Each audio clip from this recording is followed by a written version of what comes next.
안녕하십니까. 중앙대학교 병원 헌혈센터장을 맡고 있는 차영주 교수입니다. 오늘은 생명을 살리는 아름다운 마음과 건강한 신체를 가지고 있는 사람들이 참여하고 있는 헌혈에 대해서 알아보겠습니다.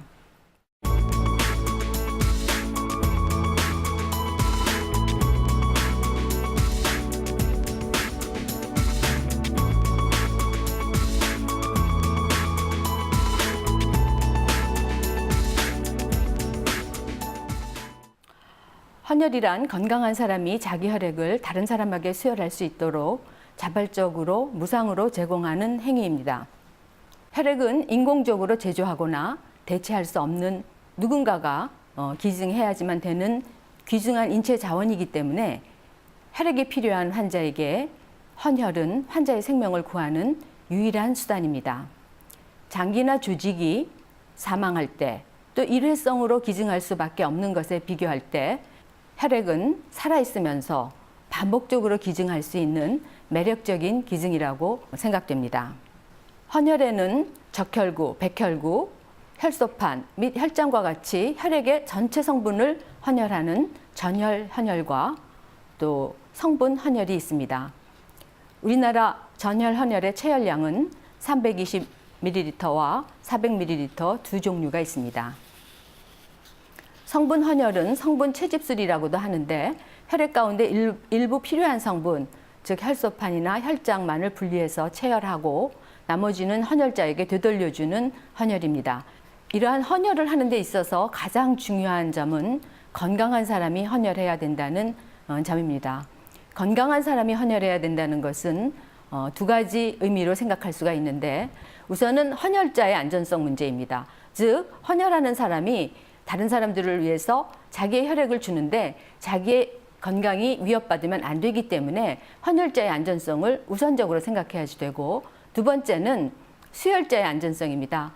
헌혈한 혈액을 받는 사람이 헌혈자에게 있는 어떤 감염 질환이나 위해 요소 때문에 영향을 받는다면 안 되기 때문에 수혈자의 안전성을 위해서 헌혈자의 건강을 체크하게 되는 것입니다. 우선 헌혈자의 안전성을 위해서 체크하는 항목을 한번 살펴보겠습니다. 우선 연령은 만 17세 이상인 경우 헌혈할 수가 있습니다.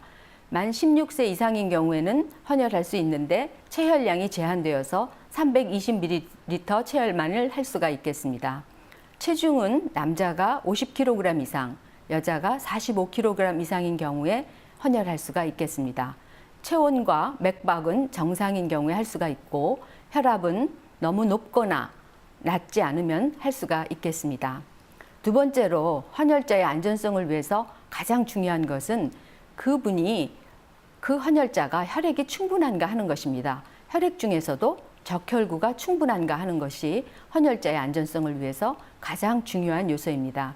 이 부분은 헌혈할 때 혈액 비중이나 혈액 검사를 통해서 충분한 양의 적혈구가 있는지 확인한 후에 헌혈을 진행하게 됩니다. 그 외에 식사나 수분, 수면 등을 충분히 취해야 되고, 또 전신 상태가 양호한 경우에 헌혈에 임하겠습니다. 마지막으로 헌혈에서 중요한 것은 두꺼운 바늘이 들어가는 데 대한 불안감입니다. 헌혈을 여러 번 하신 분들은 이 부분에 대해서 문제가 없지만 처음 헌혈하는 사람들은 바늘에 대한 공포가 있기 때문에 이러한 부분에 대해서 긴장감을 해소하고 안락한 분위기에서 헌혈하는 것이 헌혈자의 안전성을 위해서 매우 중요하겠습니다. 두 번째, 수혈자의 안전성을 위해서 헌혈자에서 고려해야 될 사항이 있습니다. 이거는 헌혈자가 약물을 복용한다든지 예방접종을 받았는지, 또 헌혈자가 혈액으로 전파되는 감염 질환이 있을 경우에는 수혈자에게 감염이 전파될 수 있는 위해가 있기 때문에 이러한 수혈자의 안전성을 위해서 헌혈자에서 여러 가지 점을 고려해야 되겠습니다. 우선 헌혈할 때 헌혈할 수 없는 약물에 대해서 알아보겠습니다.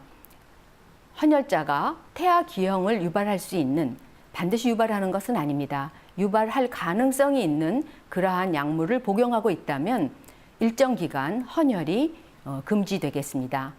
그러한 예로는 건선 치료제를 복용하는 경우 약물에 따라서 3년 내지는 영구적으로, 또 전립선 비대증 치료제를 복용하는 경우에 6개월에서 1년, 남성 탈모증이나 여드름 치료제를 복용하는 경우에는 1개월간 헌혈이 제한되겠습니다.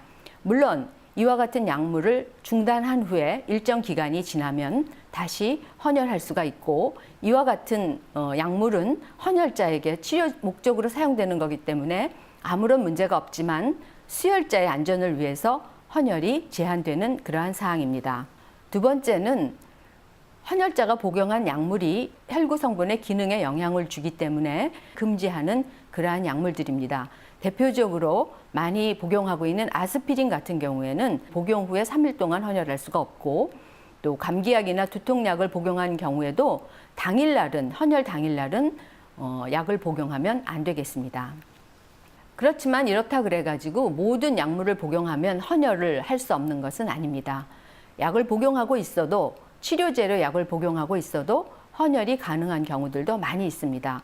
우선 갑상선 대체 호르몬을 복용하고 있다든지, 또 흔히 있는 고혈압이나 당뇨, 고지혈증 치료제를 복용하는 경우에는 헌혈에 아무런 문제가 없습니다. 그 외에도 영양제나 건강 기능 강화제 등은 아무런 문제 없이 헌혈이 가능하겠습니다.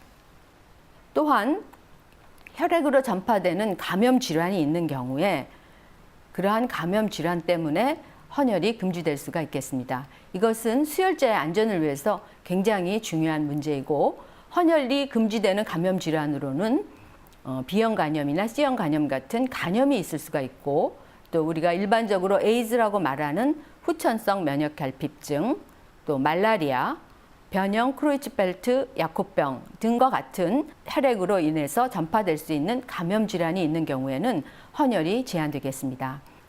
또 최근에 많이 하는 레이저나 미용 시술, 또 귀뚫고 내시경 임플란트, 문신, 부항, 침 같은 것을 한 경우에는 일정 기간 동안 헌혈이 제한될 수가 있겠습니다. 이것도 헌혈자의 안전을 위해서는 문제가 없는데, 이러한 시술 과정 중에 헌혈자의 혈액이 다른 외부의 바이러스 등에 노출될 가능성이 있기 때문에 그러한 가능성의 위험도가 경과한 후에, 일정 기간이 경과한 후에 헌혈을 할 수가 있겠습니다. 경우에 따라서 검사로서 질병이 검출되지 않는 그러한 시기가 있고, 혈액으로 전파될 수 있는 감염 질환은 매우 많기 때문에 이러한 감염 질환에 노출되지 않은 건강한 헌혈자가 헌혈에 참여하는 것이 매우 중요하다고 하겠습니다. 혈액으로 전파되는 바이러스 감염에 노출될 수 있는 고위험 행위가 무엇인지 한번 살펴보겠습니다. 대표적인 고위험 행위로는 마약 주사를 맞는 경우가 있겠습니다. 일회성으로 마약 주사를 맞았을 경우에는 1년 동안 헌혈이 제한됩니다. 그렇지만 마약 중독자인 경우에는 영구적으로 헌혈을 할 수가 없겠습니다. 두 번째로 헌혈할 수 없는 고위험 행위는 불특정 이성과의 성접촉을 하는 경우를 말하겠습니다. 이러한 경우에는 헌혈이 제한되고, 남성의 경우에는 다른 남성과 성접촉을 하는 경우에 헌혈이 제한되겠습니다. 그런데 이러한 고위험 행위를 하는 헌혈자가 이야기하지 않는다면 의료진의 문진만으로는 이러한 사항을 알기 어렵기 때문에 헌혈로 안전한 사람들이 헌혈에 참여할 수 있도록 하는 사회적 분위기가 매우 중요하고, 헌혈로 인해서 다른 이득을 취할 수 있는 그러한 시스템이 되면 안 된다고 생각합니다. 앞서도 헌혈에서 얘기했지만 자발적으로 무상으로 제공하는 것이 헌혈입니다. 헌혈로 인해서 어떤 경제적 이익이 생긴다면, 또 어떤 이득이 있다면 헌혈할 수 없는 사람들이 헌혈에 무리하게 참여하게 되는 경우가 생기기 때문에 헌혈의 안전성, 수혈의 안전성을 해치기 때문에 이러한 시스템을 가지고 가고, 또 국민적인 그러한 공감대가 형성되는 것이 중요하다고 하겠습니다. 헌혈자와 수혈자의 안전을 위해서 거쳐야 하는 모든 점검 과정을 다 통과해서 헌혈을 할 수 있게 된다면 그 사람은 정말 아름다운 마음과 건강한 신체를 가진 자랑스러운 헌혈자입니다. 헌혈은 아무나 할 수 있는 일이 아닙니다. 헌혈은 건강한 사람만이 누릴 수 있는 특권입니다. 건강한 신체와 함께 건전한 마음을 가진 사람만이 참여할 수 있는 고귀한 사랑의 행위입니다.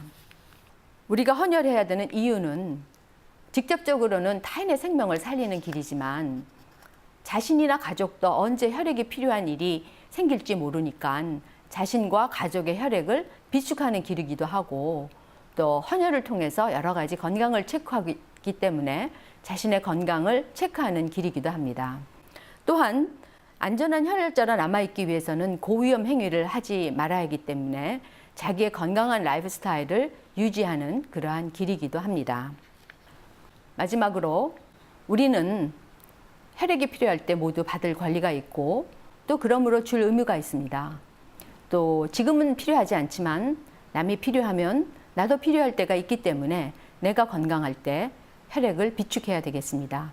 그리고 지금 내가 누군가의 삶을 살리면 그가 다음번에 내가 필요할 때 나를 구할 수 있는 아름다운 기증입니다. 이러한 성숙한 기증 문화가 또 헌혈운동에도 계속된다면 우리나라의 높은 의료 수준과 함께 국민들의 건강한 삶을 약속하고 또 건강한 삶을 보장하는 그러한 아름다운 사회가 될 것을 생각하며 많은 국민들이 헌혈에 참여할 수 있는 귀한 계기가 되었으면 좋겠습니다.